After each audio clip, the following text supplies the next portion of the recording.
السلام علیکم ناظرین کرام، نئی ویڈیو میں آپ کو خوش آمدید کہتے ہیں۔ اسرائیلی پائلٹس نے سب کچھ اگل دیا ہے۔ ایران کے پاس اس وقت مکمل انفارمیشن آ چکی ہے کہ اسرائیلی طیارے کہاں سے اڑ رہے ہیں، کہاں سے ریفیولنگ کروا رہے ہیں، اسرائیل کا مکمل پلان کیا تھا، اسرائیل کا منصوبہ کیا تھا۔ بہت بڑی ڈیولپمنٹ ہوئی ہے، بہت بڑی فتح ہوئی ہے کہ ایران نے اسرائیل کے 5 کم از کم طیارے F-35 گرائے، دیگر طیاروں کو بھی گرایا۔ لیکن سب سے جو بڑی جیت تھی کہ پائلٹس کو زندہ پکڑا گیا۔ اب ان پائلٹس سے حیران کن انفارمیشن سامنے آئی ہے جو ایران کے لیے بڑی فائدہ مند ہے۔ ظاہر ہے اسرائیل کا تو پھر بیڑا غرق ہی ہو رہا ہے، پاکستان بھی اس وقت مکمل طور پر ہائی الرٹ ہے۔ اس وقت کیا تازہ ترین صورتحال ہے؟ اور آج جو ایران کی جانب سے ایک انوکھا عجیب و غریب میزائل فائر کیا گیا، اس پر بڑی ڈیبیٹ ہوئی، دنیا بھر میں ڈیبیٹ ہوئی کہ یہ کیا تھا، یہ تھا کیا۔ اس حوالے سے بھی انفارمیشن سامنے آئی ہے، اور اس سے پہلے اسرائیل نے ایکسیپٹ کر لیا ہے کہ یہ نیا میزائل جو ہماری طرف داغا گیا ہے یہ تو عجیب و غریب ہے، اس نے تو تباہی مچا دی ہے، اور اس کے اندر اتنا زیادہ بارود تھا اور اس کو روکنا تو ممکن ہی نہیں تھا۔ اور اس کے بعد خبر آئی کہ اسرائیلی media is reporting that Netanyahu has called an emergency security council meeting after the new long range missile fired by Iran۔ یعنی ایران نے ایک میزائل، کوئی زیادہ نہیں، صرف ایک میزائل فائر کیا ہے، اور اس کے بعد ایمرجنسی سیکیورٹی کونسل کی میٹنگ نیتن یاہو نے اپنے بنکر میں بلا لی ہے۔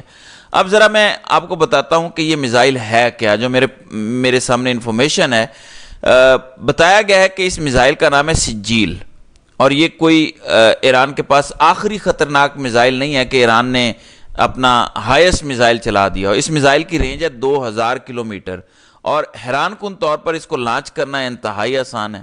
15 منٹ کے اندر اندر یہ میزائل لانچ ہو جاتا ہے، اور اس کی سپیڈ میک 9 سے زیادہ ہے۔ اور ایک جو اہم ترین انفارمیشن ہے وہ یہ ہے کہ اس میزائل کے اندر 1500 کلو گرام بارود تو آدھا کلو بھی بہت زیادہ ہوتا ہے، 1500 کلو گرام بارود یہ لے کر بڑی آسانی سے 2000 کلومیٹر کی دوری پر انتہائی سپیڈ کے ساتھ زگ زیگ کرتا ہوا، دھوکہ دیتا ہوا، مختلف جو میزائل انٹرسیپٹ کرنے والے سسٹم ہوتے ہیں، ریڈار سسٹم یا ڈیفنس سسٹم، یہ ان کو چکمہ دیتے ہوئے اپنے نشانے کو ہٹ کر جاتا ہے۔ اب اس خطرناک میزائل کے بعد اگر دوڑیں لگی ہوئی ہیں تو میں آپ کو بتا دوں کہ ایران کے پاس اس سے بھی زیادہ خطرناک میزائل ہیں۔ کچھ ایران نے انفارمیشن جاری کی ہے، الجزیرہ نے رپورٹ کیا ہے کہ ابھی تو ایران کے پاس اس کے بعد غدیر میزائل بھی ہے، اور ایران کے پاس عماد میزائل بھی ہے، ایران کے پاس سپر میزائل بھی ہے جس کی رینج 2500 کلومیٹر ہے، اور اس کے بعد پھر ایک لمبا سلسلہ ہے۔ یعنی یہ آخری میزائل نہیں ہے۔ یہ باتیں ہونا شروع ہو گئی ہیں کہ کیا یہ ایرانی میزائل ہی تھا، کہیں رشیا سے تو نہیں آیا تھا، کہیں چائنا سے تو نہیں آیا تھا۔ تو اب ایران نے خود بتا دیا ہے، انہوں نے بتایا کہ یہ ہمارا اپنا میزائل ہے، اور ابھی یہ تو کچھ بھی نہیں ہے، اس سے بھی خطرناک میزائل آئیں گے۔ تو اب امریکہ اور اسرائیل جو ایران کو اتنا انڈر ایسٹیمیٹ کر رہے تھے وہ پاگل ہوئے پڑے ہیں کہ ہو کیا گیا ہے، اور ایمرجنسی میٹنگز بلائی جا رہی ہیں۔ پھر پائلٹ کے حوالے سے میں نے آپ کو بتایا کہ پکڑے گئے ہیں، ایک خاتون پائلٹ پکڑی گئی تھیں، اور امیر موسوی کی جانب سے میڈیا سے گفتگو کی گئی۔ کہتے ہیں کہ پائلٹ سے یہ معلوم ہو چکا ہے کہ طیارے کہاں سے اڑ رہے ہیں، کیونکہ زیادہ تر عسکری ایئرپورٹس تباہ ہو چکے ہیں، اور پائلٹ سے بہت کچھ اس سلسلے میں معلومات ملی ہیں۔ کہتے ہیں کہ پائلٹ کو اعلام کے قریب جہاز گرنے کے بعد عراقی سرحد کی جانب بھاگتے ہوئے گرفتار کر لیا گیا تھا۔ کو پائلٹ کو ابھی بھی ہم تلاش کر رہے ہیں، وہ ہمارے ہاتھ نہیں آیا، اور کہتے ہیں کہ اب تک کی معلومات بتا رہی ہے کہ دشمن کے طیارے سائپرس سے اڑتے ہیں۔ سائپرس یہ وہی سائپرس ہے جہاں پہ کل مودی پہنچا ہوا تھا۔ نریندرا مودی نے 2 دن پہلے سائپرس کا دورہ کیا، اور وہی سائپرس اب ایران کے خلاف کام کر رہا ہے۔ دیکھیں کم از کم ایران کے پاس انفارمیشن آ گئی ہے کریڈیبل، اور پورا کا پورا پلان، یہ ساری انفارمیشن نہیں امیر موسوی کی جانب سے جاری کی گئی، ایران کی جانب سے جاری کی گئی، جو ضروری تھا وہ بتایا گیا ہے۔ یہ بیسیکلی دنیا کے لیے نہیں، یہ اسرائیل اور امریکہ کے لیے معلومات تھیں کہ ہمارے پاس تمہارے سارے پلانز ہیں، ہمیں پتہ ہے تم کن کن ٹھکانوں سے اڑ رہے ہو۔ ساتھ ہی ساتھ سائپرس کے لیے بھی وارننگ ہے۔ ایران نے کہا تھا کہ جو ملک بھی ہمارے خلاف استعمال ہوگا پھر وہ اپنی خیر منائے، اور تو اور جو عرب ممالک وہ جو لائن میں لگے ہوئے تھے کہ کچھ کر سکے کہ بڑا طاقتور ملک ہے، اسرائیل کو جا کر ایکسیپٹ کریں۔ اب عرب میڈیا نے کیا رپورٹ کرنا شروع کر دیا وہ بھی میں آپ کو بتا دیتا ہوں۔ ایرانی میزائل اسرائیلی دفاعی نظام کو چکمہ دینے میں کامیاب رہے۔ عرب میڈیا نے اس کی تصدیق کی۔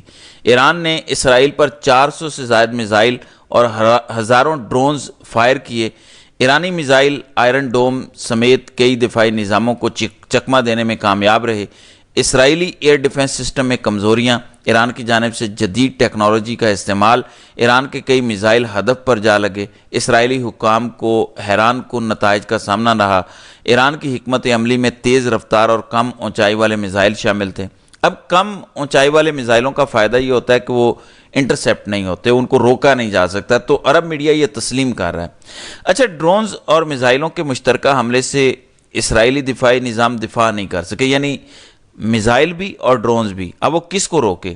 ڈرونز کو روکے یا میزائلوں کو روکے؟ لہٰذا انگیج ہو گیا مکمل طور پر ان کا ڈیفنس سسٹم۔ اس وجہ سے عرب میڈیا کہہ رہا ہے کہ اسرائیل کو بڑے نقصان کا سامنا کرنا پڑا ہے۔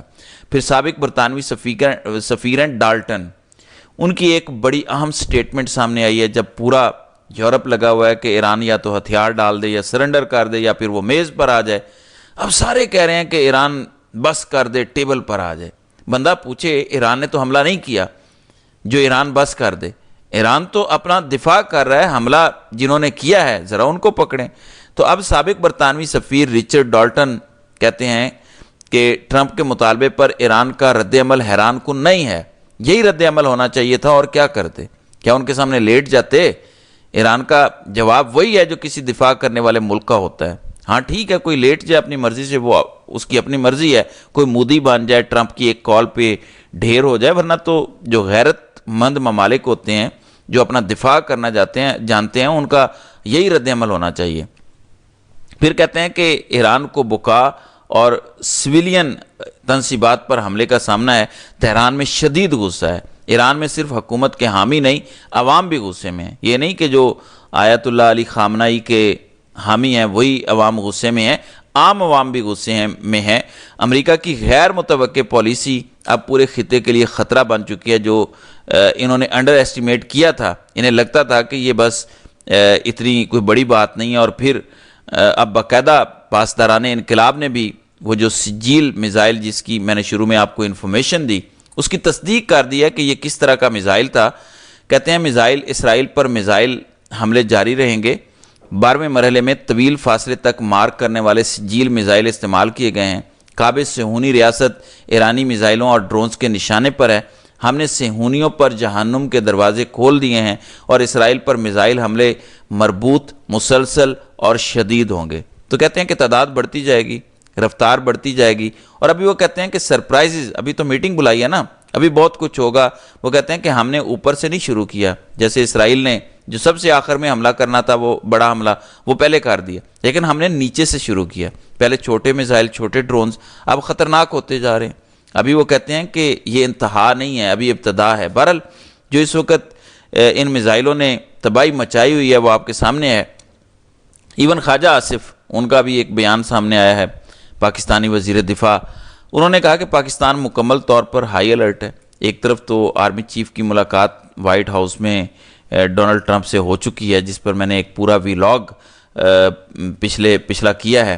دوسری طرف ملک پاکستان مکمل طور پر ہائی الرٹ ہے۔ اگر کوئی جارحیت ہوئی یا کوئی ہماری ایئر سپیس استعمال ہوئی یا یہاں پر کوئی میزائل آیا تو پھر ہم بھی اس کا بھرپور جواب دیں گے، یہ وزیر دفاع خواجہ آصف کی جانب سے کہا گیا ہے۔ تو ناظرین کرام، آپ کی اس ویڈیو کے حوالے سے کیا رائے ہے؟ آپ اپنی رائے کا اظہار کامنٹ سیکشن میں ضرور کیجیے گا۔